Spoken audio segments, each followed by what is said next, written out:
John Wayne was born Marion Robert Morrison on May 26, 1907, in Winterset, Iowa. One of the most popular film actors of the 20th century, Wayne remains an American film icon to this day. The oldest of two children born to Clyde and Mary Molly Morrison, Wayne moved to Lancaster, California, around the age of 7. The family moved again a few years later after Clyde failed in his attempt to become a farmer. Settling in Glendale, California, Wayne received his distinctive nickname Duke while living there. He had a dog by that name, and he spent so much time with his pet that the pair became known as Little Duke and Big Duke, according to the official John Wayne website. In high school, Wayne excelled in his classes and in many different activities, including student government and football. He also participated in numerous student theatrical productions. Winning a football scholarship to the University of Southern California, Wayne started college in the fall of 1925. He joined the Sigma Chi fraternity and continued to be a strong student. Unfortunately, after 2 years, an injury took him off the football field and ended his scholarship. While in college, Wayne had done some work as a film extra, appearing as a football player in Brown of Harvard, 1926, and Dropkick, 1927. Out of school, Wayne worked as an extra and a prop man in the film industry. He first met director John Ford while working as an extra on Mother Machree, 1928. With The Big Trail, 1930, Wayne received his first leading role, thanks to director Raoul Walsh. Walsh is often credited with helping him create his now legendary screen name, John Wayne. Unfortunately, the Western was a box office dud. For nearly a decade, Wayne toiled in numerous B-movies, mostly Westerns, for different studios. He even played a singing cowboy named Sandy Saunders among his many roles. During this time period, however, Wayne started developing his man-of-action persona, which would serve as the basis of many popular characters later on. Working with Ford, he got his next big break in Stagecoach, 1939. Wayne portrayed the Ringo Kid, an escaped outlaw who joins an unusual assortment of characters on a dangerous journey through frontier lands. During the trip, the kid falls for a dance hall prostitute named Dallas, Claire Trevor. The film was well received by moviegoers and critics alike and earned 7 Academy Award nominations, including 1 for Ford's direction. In the end, it took home the awards for music and for actor in a supporting role for Thomas Mitchell. Reunited with Ford and Mitchell, Wayne stepped away from his usual Western roles to become a Swedish seaman in The Long Voyage Home, 1940. The film was adapted from a play by Eugene O'Neill and follows the crew of a steamer ship as they move a shipment of explosives. Along with many positive reviews, the movie earned several Academy Award nominations. Around this time, Wayne made the first of several movies with German actress and famous sex symbol Marlene Dietrich. The two appeared together in Seven Sinners, 1940, with Wayne playing a naval officer and Dietrich playing a woman who sets out to seduce him. Off-screen, they became romantically involved, though Wayne was married at the time.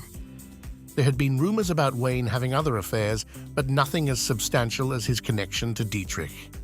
Even after their physical relationship ended, the pair remained good friends and co-starred in 2 more films, Pittsburgh, 1942, and The Spoilers, 1942.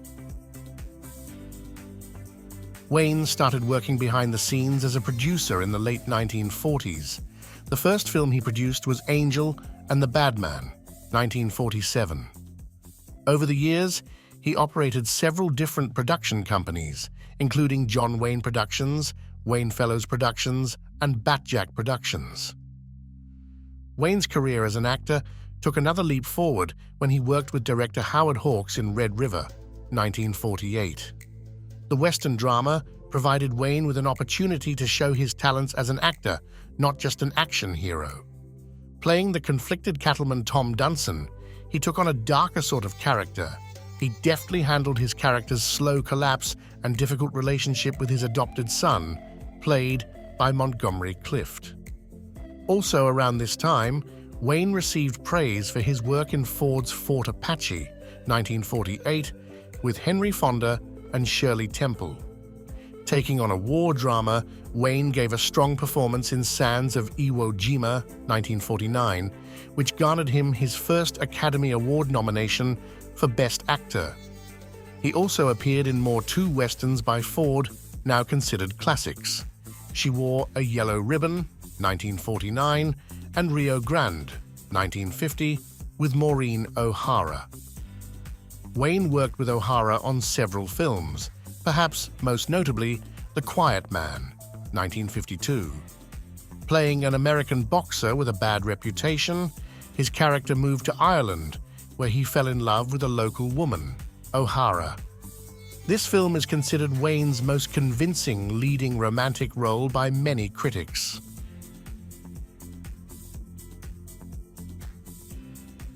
In 1956, Wayne starred in another Ford Western, The Searchers, and again showed some dramatic range as the morally questionable Civil War veteran Ethan Edwards.